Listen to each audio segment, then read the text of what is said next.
Today we describe about remaining part of unit and dimension. हालांकि अभी हम unit ही चल रहे हैं, यूनिट जब समाप्त होता है तो उसके बाद हम डायमेंशन में चलेंगे। फिलहाल यूनिट में आपको बताया गया था कि सिस्टम ऑफ यूनिट्स 4 है और उस 4 सिस्टम ऑफ यूनिट में आपको पिछले वीडियोज में पढ़ाया जा चुका है सीजीएस सिस्टम और एमकेएस सिस्टम। अब आप आइए, तीसरा जो सिस्टम है वो है एफपीएस सिस्टम। जो एफपीएस सिस्टम है इसका मतलब है फुट, पाउंड और सेकेंड। ये इसका मतलब हुआ फुट, पाउंड और second. A system of unit in which length, mass and time is measured in foot, pound and second respectively is called FPS system. जैसा पहले ही बताया गया था कि इसमें भी आएगा फंडामेंटल यूनिट, ये आप जानेंगे फंडामेंटल। तो फंडामेंटल में बताया जा चुका है कि 3 चीजें अभी फिलहाल है, लेंथ, मास और टाइम।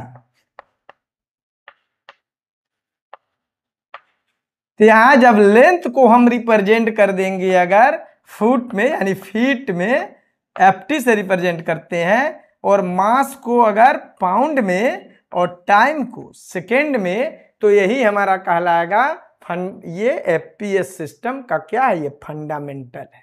हालांकि नाउ इन डेज, इस समय ये एफपीएस सिस्टम को लगभग इग्नोर किया जा रहा है, मतलब इसे अब समाप्ति ही किया जा रहा है। लगभग पाउंड समाप्ति हो गया है, अब रही बात फीट या फुट चल रहा है, सेकेंड तो खैर सबका है तो चलेगा ही। यानी इस सिस्टम को अब हम इग्नोर कर रहे हैं, धीरे धीरे समाप्त कर रहे हैं। फिर भी पढ़ना है, इसलिए इसके डिराइव्ड यूनिट हम ज्यादा नहीं निकालते हैं, क्योंकि एक बस जानकारी के लिए रखा जा रहा है। तो अगर आप डिराइव्ड यूनिट की बात करें, इसके डिराइव्ड यूनिट, अब जो डिराइव्ड यूनिट है अगर इसकी बात करें तो जैसे आप जानते ही हैं कि एरिया का मतलब है लेंथ इनटू ब्रेथ। तो जब इसका यूनिट निकलेगा तो F t into f T, जाहिर है एफ टी स्क्वायर हो जाएगा। उसी तरीके से जैसे आप सीजीएस और एमकेएस में निकाला था आपने, 2 नंबर में अगर चलते हैं वॉल्यूम, तो वॉल्यूम का होता है l into b into h. तो जाहिर है f t into f t into f t यानी एफ टी क्यू। अगर आप स्पीड की बात करें तो स्पीड निकालते हैं आप डिस्टेंस बाई टाइम, और डिस्टेंस क्या है, लेंथ है, टाइम तो टाइम है, तो लेंथ को आप एफ टी से रिप्रेजेंट करते हैं, टाइम को सेकेंड से। तो स्पीड का यूनिट कह सकते हैं एफ टी पर सेकेंड। या आप चलते हैं एक्सेलरेशन। एक्सेलरेशन का मतलब change in speed, change in speed या वेलोसिटी बाय टाइम। तो इसका अगर आप निकालते हैं तो स्पीड का यूनिट एफ टी पर सेकेंड और बाय टाइम का यूनिट सेकेंड, तो एफ टी पर सेकेंड स्क्वायर।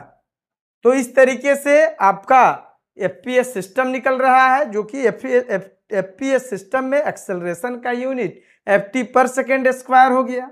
अगर आप निकालते हैं फोर्स, तो force is equal to mass into acceleration, mass into acceleration. तो मास का आप देख सकते हैं पाउंड है, और एक्सेलरेशन का भी आपने निकाला है एफ टी पर सेकेंड स्क्वायर, और इसे हम पाउंडल के रूप में कहते हैं।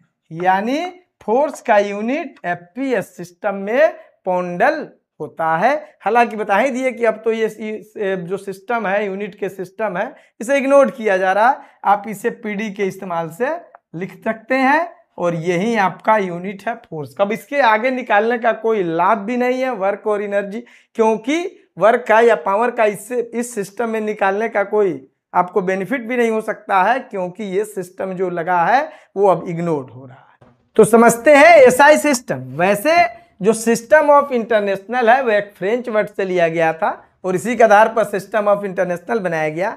लेकिन समझ लीजिए 1960 में एक कॉन्फ्रेंस बुलाई गई थी जिसका नाम है CGPM, यानी मतलब है general conference on weight and measures, और ये 1960 में ही अप्रूव किया गया किसको, SI सिस्टम में। तो जो ये अप्रूवल मिला उस अप्रूवल में कोई खास चीजें नहीं थी, बस इतनी चीजें हैं कि जो MKS का जो मॉडिफाइड फॉर्म है वही SI सिस्टम।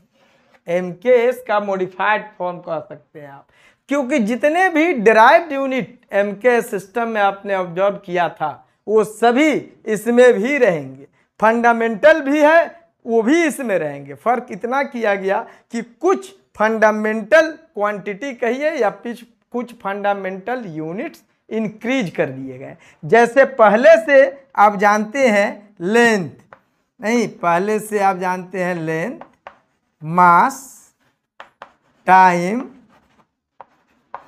ये पहले से है, MKS सिस्टम में भी 3 है। अब इसी को इंक्रीज कर दिया गया। इंक्रीजमेंट में देखिए, जैसे कि आप कह सकते हैं इलेक्ट्रिक करंट,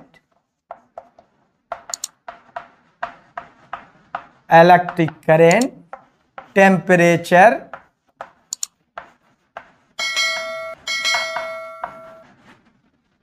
उसके बाद आप कह सकते हैं क्वांटिटी ऑफ सब्सटेंस,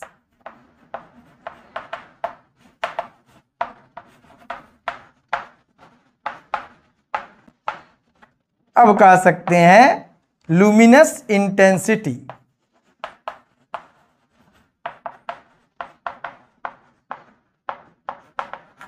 मतलब समझ लीजिए कि जो MKS सिस्टम में था 3 फंडामेंटल लिए गए थे, 3 फंडामेंटल क्वांटिटी लिए गए थे और इसी के फंडामेंटल यूनिट लिए गए थे। जैसे कि लेंथ में का यूनिट मीटर लिया गया, मास का kg लिया गया और टाइम का सेकेंड लिया गया। अब यहाँ कुछ इंक्रीज कर दिए गए हैं। 1960 में इसे अप्रूवल मिला, इसे अप्रूव्ड कर दिया गया, वो है इलेक्ट्रिक करंट। और इलेक्ट्रिक करंट का आप जानते हैं इस समय यूनिट एम्पियर है, टेम्परेचर का केल्विन है और क्वांटिटी ऑफ सब्सटेंस का मोल है और लुमिनस इंटेंसिटी का कैंडेला है। और इस तरीके से ये हमारा SI सिस्टम अप्रूव्ड होकर चल रहा है और अब भी यही सिस्टम चल रहा है। हालांकि एक की और की स्वीकृति मिली है बाद में, जिसको आप कहेंगे ल्यूमिनस फ्लक्स, और इसका जो यूनिट होता है ल्यूमेन। तो ये समझ लीजिए कि जो 4 बढ़े हैं, इलेक्ट्रिक करंट का यूनिट एम्पियर, टेम्परेचर का केल्विन, क्वांटिटी ऑफ सब्सटेंस का मोल और लुमिनस इंटेंसिटी का कैंडेला और लुमिनस फ्लक्स का ल्यूमेन जो LN है। एक चीज और समझ लीजिए, जो FPS सिस्टम में पढ़ा रहे थे, तो 1 पाउंड मतलब जो मास का यूनिट है FPS में, वो 453.47 ग्राम के इक्वल होता है। ये भी एक जानकारी रखेंगे कि जो 1 पाउंड है वो 453.47 ग्राम के इक्वल होता है। जनरल तौर पर अगर समझे तो हमारा जो ½ kg है उससे भी थोड़ा सा कम 1 पाउंड होता है। Thank you.